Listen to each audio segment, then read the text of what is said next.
Buenas tardes, hermanos, que el Señor me los bendiga a todos, donde quiera que estén al ver este video. Pues queremos una vez más hacer llegar a ustedes esta palabra de vida, esta palabra que nos edifica y que nos ayuda a perseverar en la fe. Saben que yo soy de los que piensan que en estos tiempos que estamos viviendo, la iglesia es una de las instituciones que más va a ser perseguida, y va a ser perseguida por su doctrina, por sus principios, por sus declaraciones. O sea, cuando enseña, que es lo que es la doctrina, lo que enseña la iglesia. ¿Qué enseña la iglesia? La iglesia enseña, no es teología, sino son principios extraídos de la Biblia, que vienen a ser valores para que el hombre forje un carácter, y ese carácter pueda él definirlo con una personalidad cristocéntrica. Entonces, si no hay valores, pues obviamente que se desdibuja la identidad del nuevo creyente. Así que, iglesia, hermano, yo decía en estos días a una pareja que tiene 3 niños, le decía: mire, si ustedes pueden, por favor, siéntense con sus hijos y preséntenle a que sea un decálogo de valores, aunque sea 10 valores. Ustedes lo cogen: al amor, la honestidad, el respeto, la obediencia, la santidad, y así, 10 valores que ustedes, que son bíblicos y que pueden ellos ayudar a sus hijos a forjar un carácter, para que usted vea que eso va a rendir fruto. También en los tiempos que estamos viviendo, nosotros estamos estudiando la necesidad de que la iglesia siempre esté dispuesta para presentar defensa ante toda la demanda, ante todo el reto que la gente va a tener hacia la iglesia, o va a demandar de ella, de la fe de que tiene la iglesia. Uno de esos puntos es la persona de Cristo. La persona de Cristo es vamos a decir, no es de los puntos, es el punto central, ¿verdad? La palabra de Dios, Cristo, van a ser bombardeados como usted no tiene idea. El asunto es desacreditarlo, el asunto es que pierda valor aún entre los creyentes. Óigame lo que le voy a decir una palabra profética. No se extrañe, mañana va a aparecer un manuscrito nuevo. Un nuevo manuscrito, y los científicos van a corroborar a través de ese manuscrito que Jesucristo pues no era lo que los cristianos hoy día dicen que era. A lo mejor fue una persona que fue muy llegado a María Magdalena, o fue una persona que tuvo otros hijos, que tuvo hijos, o fue una persona que murió y encontraron una osamenta que corresponde a todos los detalles de las manos perforadas, de los pies perforados, de alguna manera, algo que desdibuje o distorsione la persona de Cristo, de la que tenemos hoy día, la imagen que tenemos de Cristo. No se extrañe que eso va a pasar. No, se va a pasar que como dije en la predicación de ayer, el enemigo se infiltra para destruir, para deformar, por ejemplo, el mensaje de la doctrina, la sana doctrina. Y va a empezar a hacer espectáculos de tal manera que serán dignos de admiración en todo el mundo. Ahora, ¿qué debemos hacer nosotros ante esa situación? No creamos en cuentos de espectáculos, iglesias espectaculares que tienen 4 o 5 pantallas gigantes y que hacen cambio de luces, de colores y la cuestión. Yo he estado en iglesias donde apagan todas las luces y la ponen como una discoteca, y yo digo, bueno, a veces yo decía, Dios mío, ¿dónde estoy, no? Y yo, ¿es un espectáculo o es un lugar que reviste santidad? Yo he estado en templos donde aún caminar a usted o a mí, por ejemplo, me causaba como decir, ¿dónde piso que alguien no se vaya a ofender? Estoy hablando de una abadía católica, que llegué al lugar y se sentía tan sacro aquel lugar, que uno decía, wow, no sé si alguien me vaya o me esté viendo y vaya a tocar algo. Porque, digo esto, ni tan calvo ni con 2 pelucas. O sea, el entrar confiadamente tampoco es que uno quiere llegar chancleteando o arrastrando los pies. Eso no puede ser. Las cosas de Dios revisten santidad. La santidad, la luz de Dios tiene que revestir una atracción, pero no de espectáculo, sino de santidad. Y cuando digo que la persona de Cristo va a ser bombardeada, me levanto y digo, la iglesia tiene que conocer más de Cristo. Los cristianos tenemos que conocer más de Él, aprender a conocer más de Él. Porque si no aprendemos de Él, fácilmente seremos trastocados en nuestra fe con respecto a nuestro Señor Jesucristo. Si ese fundamento no es la piedra angular, esa piedra angular que en aquel arco era la piedra que acuñaba el resto de las piedras. Si esa piedra se caen todas.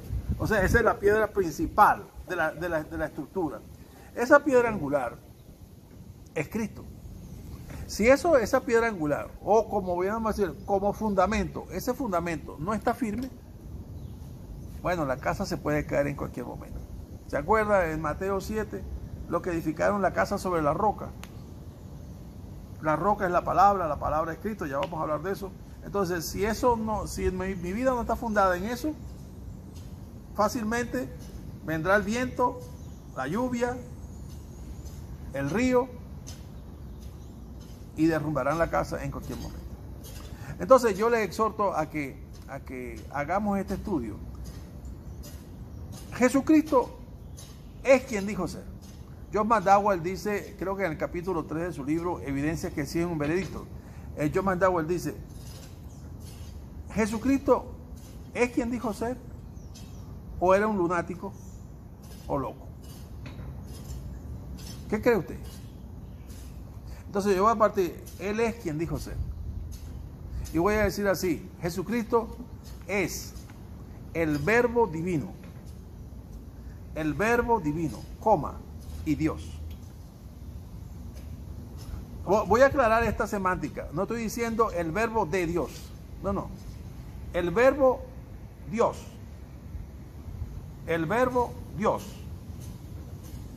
Quiero acentuar esta parte, porque de alguna manera, sea la religión tradicional cristiana, sea la cultura nuestra, nos han hecho pensar de alguna manera que Él de alguna manera engendrado como hijo. En algún momento en la historia, en algún momento en el universo, antes de la fundación del mundo, Él se originó a partir de Dios. Y en eso tenemos que estar claros que la Biblia niega esa parte. Que Él es Dios. Él es Dios. Cuando dice que es el verbo de Dios, no está diciendo que le pertenece a, sino que sale de. ¿Me entiende? Por eso vamos a leer, por ejemplo, en Juan capítulo 1, verso 1, en el principio era el verbo, y el verbo era con Dios, y el verbo era Dios. Nosotros nos podíamos sentar y decir, bueno, vamos a hablar solamente de este versículo y no toquemos todo el mensaje, porque aquí tenemos, como dice, mucha tela que cortar.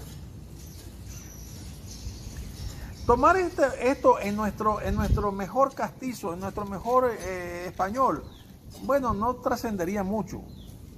Obviamente yo le exhorto a que busque la Biblia interlineal español-griego, griego-español. ¿Por qué? Porque ahí vamos a entender la unción del escritor para escribir como escribió. Para entender, como dice la palabra, toda escritura es inspirada por Dios. O sea, esto que escribió Juan necesariamente tuvo que haber sido inspirado por Dios. Juan, vamos a hablar del escritor. Juan fue el apóstol más joven de los 12. Juan era el apóstol, vamos a decirlo en lenguaje nuestro, como Toñeco, el que estaba más cerca. Y Juan habla de una manera tan vívida, tan real, tan sentida. No solamente aquí en el capítulo 1 del Evangelio de Juan, sino en el capítulo 1 de Primera de Juan. Él usa la palabra en el principio. Y usted sabe que ayer en el mensaje yo dije esto para decir, ¿qué entendemos con el principio? Bueno, entonces vamos a irnos al griego, ¿verdad? Y encontramos que definitivamente en el lenguaje griego no hay para este término un principio, como decir, como nosotros decimos, algo comienza a tal hora, o ¿cómo se llama? La primera revolución industrial vino con la máquina de vapor, por decir algo. Eso fue en el año de 1800 y tanto. No. Eso fue el comienzo de la primera revolución industrial. La segunda, la tercera y ahora que viene la cuarta, que están esperando los próximos, la cuarta revolución industrial según la conferencia de Davos del Fondo Económico Mundial. Tienen fechas, ¿me entiendes? Terminó una, comienza la otra. Bueno, en el principio no podemos, borre eso de su mente, así no se puede entender esto. Sino que en el principio es el origen. Ajá, pero ¿dónde está el origen? Usted ve un río y dice, ¿dónde es el origen? En un manantial por allá, en tal parte. Ahí está el origen del río tal. No, aquí no hay un origen. O sea, aquí hay, como decía ayer en el mensaje, imagínese que usted está póngaselo, en un traje de astronauta, en una cápsula, como quiera ver. Y de repente está en el universo y ve lo que ¿cómo se llama? El telescopio Hubble lo puede dar a usted. Y ve la majestuosidad de la creación, de todo el universo. Ok, pero considere que en un momento todo eso se apaga, desaparece. ¿Qué queda? ¿Cómo hace para ver lo que hay? Porque dice que antes que el mundo fuese, antes que la creación fuese, dice, eso es en el principio. O sea, antes que existiese algo, yo le decía en la clase, ¿cómo medimos el tiempo? ¿Qué tiempo podemos decir que es ese? ¿Sabe? El tiempo es algo relativo. Pero si no hay una galaxia que define la rotación, como en el caso nuestro del eje, o sobre un círculo de 365 días, una elipse, ¿cómo podemos decir que hay tiempo? Si no hay nada como medirlo o que referenciarlo. Entonces, eso que no hay nada como referenciar el tiempo se llama eternidad. Eso es eternidad. O sea, un estado absoluto y estático. Donde, por ejemplo, si usted estuviese ahí nadie envejece, porque no pasa tiempo. Ahí estamos en un estado que no hay manera de concebir el tiempo, porque no hay tiempo. Bueno, entonces a eso se refiere la palabra en el principio. O sea, para decirlo de manera, en términos matemáticos, desde menos infinito, desde la eternidad. Dice el apóstol Juan, era el verbo. El verbo en griego es logos. Entonces, desde el principio, kai, ho, logos. Eso es lo que está diciendo. En el principio era, kai, en, logos. Eso es lo que está diciendo ahí. En el principio era el verbo. Este verbo, ya vamos a hablar un poco más de él. Hace una referencia a Juan y dice, y el verbo era con Dios. Entonces, me llamó mucho la atención porque dice kain ho logos y el verbo en, o sea, es la palabra, la conjugación del verbo ser y estar.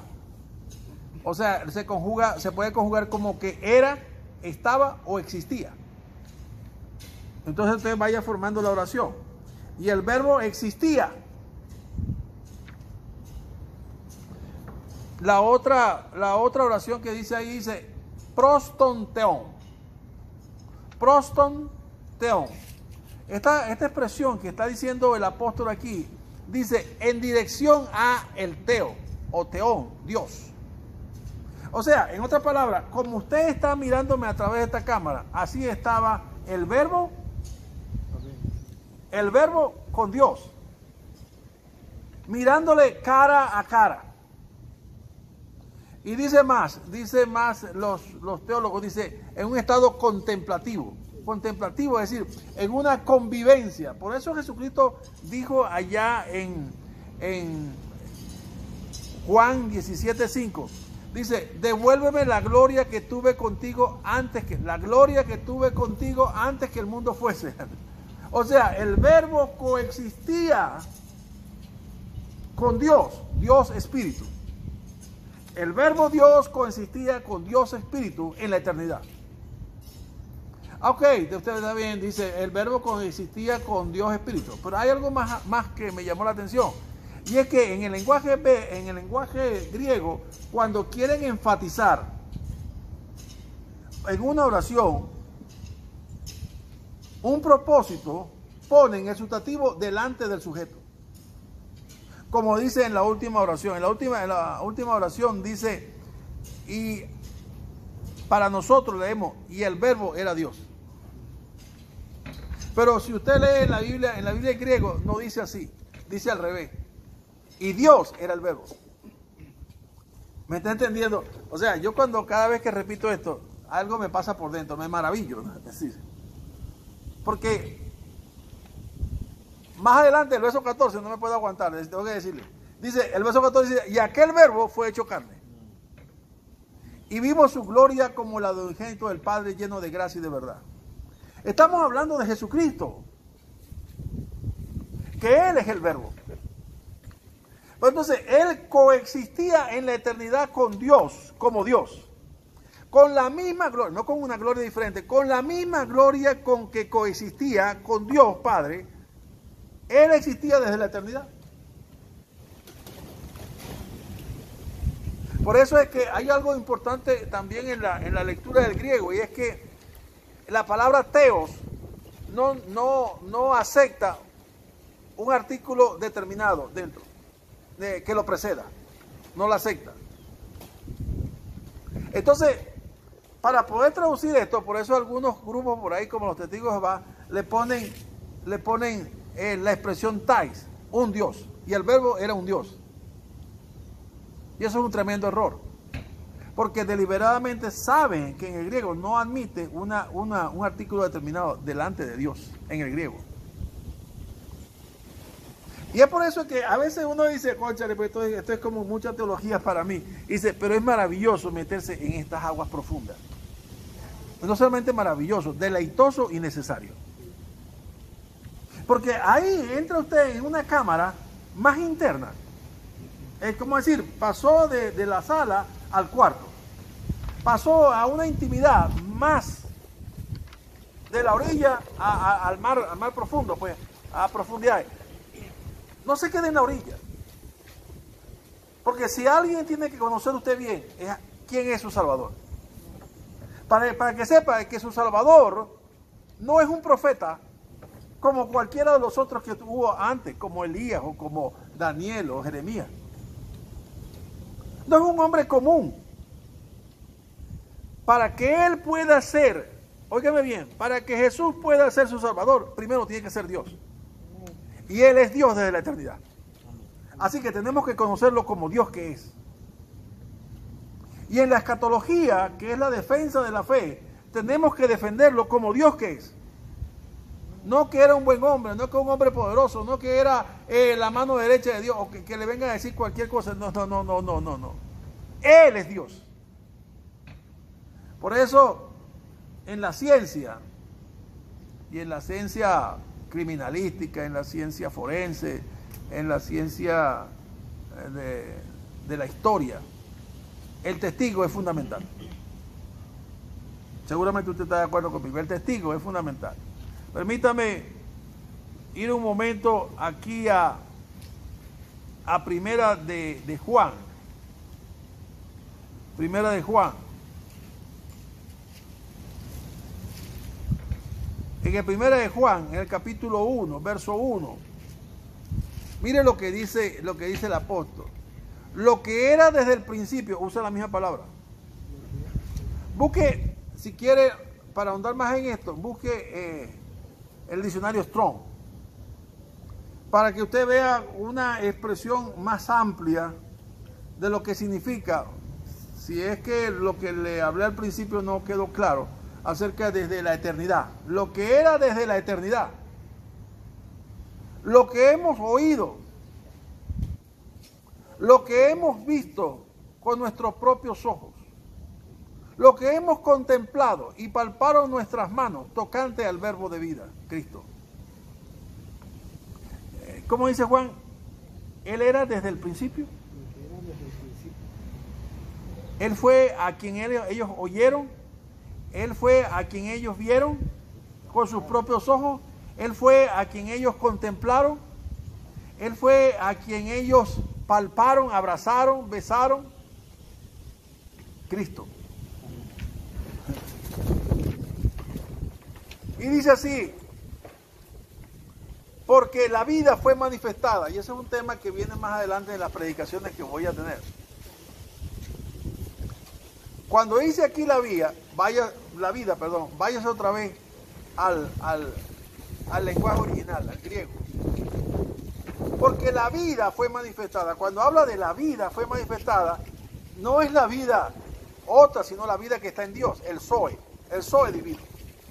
El Zoe divino se ha hecho manifiesto a los hombres. ¿Aquí a través de quién? A través de Cristo. Por eso Pablo dijo allá en Colosenses 2:9, porque en él habita toda la plenitud de la deidad. Y el escritor a los Hebreos en el capítulo 1, verso 3, él señala con claridad, hablando de Cristo, dice, en los posteriores tiempos nos ha hablado por medio del Hijo, el cual es el resplandor de su gloria y la imagen misma de su sustancia. O sea, por eso el Señor cuando Felipe le dijo, Señor, muéstranos al Padre y nos basta, él le dijo, ¿hasta cuándo? Tanto tiempo que hace que estoy con vosotros, Felipe, y no me has conocido. El que me ha visto a mí, ha visto al Padre. ¿Cómo pues, dices tú, muéstranos al Padre? ¿No ves que yo soy el Padre y el Padre en mí? Porque las obras que yo hago no las hago por mi cuenta, sino el Padre que mora en mí, es el que hace las obras. Aún él estando en esa condición de cuerpo humano, estaba claro en su mente de quién es él. Él nunca perdió la perspectiva de quién es él. Lo que quiero señalar, hermano, con toda esta exposición, es que usted y yo aprendamos un poco más acerca de quién es nuestro Salvador. Vuelvo y repito así como conclusión. Nosotros no hemos creído en hombre alguno como Salvador. Porque si fuera criatura necesitaría un Salvador. El mismo Cristo necesitaría un Salvador. Si fuera engendrado por algún centurión romano o con todas esas cosas que se hablan, entonces él necesitaba un Salvador. Porque si fuese así, fuese víctima, ¿verdad?, de la degradación humana, fruto o consecuencia del engendro de Adán, pues, del pecado de Adán. Pero no es así. O sea, la Biblia tenemos que, nosotros que tenemos revelación de Dios, tenemos que comérnosla por un solo camino. El centro de nuestro caminar tiene que estar en la persona de Cristo. Tiene que estar en la persona de Él. Óigame bien, yo dije al principio, lo van a bombardear, le van a zumbar, bueno, así como le dijeron que en aquella época cuando él habló que demonio tiene, que viene de Belcebú, que le dijeron hereje, que le dijeron no sé qué. Bueno, si usted lo defiende, quizás en este contexto del oeste, pues no tenga mayor trascendencia, pero si lo hace en el Medio Oriente, ahí sí es verdad que va a estar en problemas. Pero usted va a tener que defenderlo como yo, aun cuando la vida de nosotros nos vaya a costar. Pero tenemos que defender esto, que Él es Dios. Porque si no, entonces ¿para qué creímos? Vana es nuestra doctrina, vana es nuestra fe. ¿Para qué vamos a? El Señor dijo así, el que se avergüence delante de mí, se avergüence de mí, delante de esta generación. Yo me avergonzaré delante de Él, delante de mi Padre que está en los cielos y de los ángeles que están en los cielos. Pero el que me confesare delante de los hombres, yo le confesaré delante de mi Padre. ¿Qué voy a confesar? Él es Dios. Y después vamos a hablar, Él es Señor. Él es portador de la vida de Dios, para que la vida de Dios venga a nosotros. Y Él es Señor para ser reconocido Señor, porque el apóstol Pablo lo dijo allá en Filipenses 2:5. Y Dios le dio un nombre que es sobre todo nombre, para que en el nombre de Jesús se doble toda la rodilla y toda lengua confiese que Jesús es el Señor, para gloria de Dios Padre.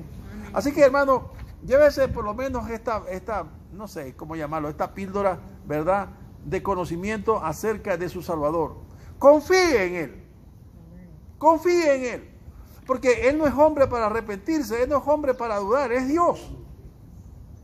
Y si Él es Dios, Él es fiel. Y si Él prometió, lo que Él prometió es para confiarlo, no para cuestionarlo, ni mucho menos para dudarlo. Confiemos. Confiemos en los hechos que la vida nos señala acerca de la persona. Confiemos en lo que Él dijo y confiemos en lo que Él prometió. Porque sabemos quién es Él. Y podemos estar completamente confiados. Por eso el apóstol Pablo dijo, yo sé en quién he creído y que es poderoso para guardar mi depósito sin caída. Yo sé en quién he creído. ¿Puede usted repetir lo mismo? Ahí donde está, dígalo. Yo sé en quién he creído. Yo sé en quién he creído.